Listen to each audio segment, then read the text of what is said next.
Hello guys, it's Sharif here with Engadget. I'm holding the reference device made by Samsung and given out to developers who are developing apps for Tizen, and specifically Tizen 2.0. So it feels like a 4.7-inch device. I'm told it has a 1280 by 720 screen. And let's take you on a quick tour of the interface. So if I close it, turn it on. So this is our lock screen. I unlock like that. It takes me to my home screen. I only have one page of apps. This OS, unlike Firefox for example, this OS can do native apps, web apps, and also apps that are a mixture of the two. This should be very familiar. Pull down from the top. This would be where my notifications are. A Samsung thing here to give me quick access to brightness. And I can also access settings from this pull down. Here we go.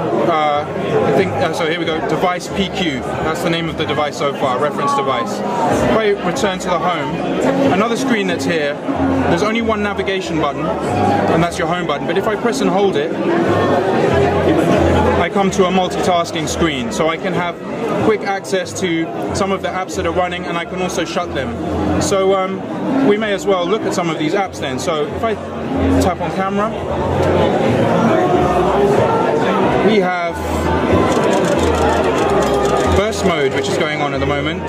So a relatively well-stocked camera app with lots of different settings, very much a smartphone camera app. Quite complex and well, full-featured. If I go back, let's look at the browser running here. So I've got tabs down here, favorites, some settings here, another way of accessing brightness, bookmarks. Tap home again. What I'd like to check out actually is the keyboard, the on-screen keyboard. So let's go into the email app. It wants me to set up an account. I'm not going to do that, but at least we can have a look at the keyboard. Yeah, a kind of Samsung looking keyboard here with my symbols with a long press and my numbers with a long press. Let's give it a quick tap. Let's type out my email.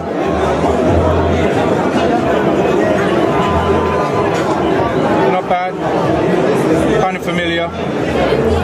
So there's your on-screen keyboard, and here's an example of a web app. So one of the probably the only non-stock app on here currently is Vimeo for Tizen, and this is an example of an app that is mostly a web app built around HTML5. But when you click onto a video and you run a video, it'll use the native video acceleration within the chip. So that's an example of something, you know, Firefox doesn't do so much. Firefox doesn't really have the native layer, whereas apps built for Tizen, they can be more fully featured and they can have that native layer.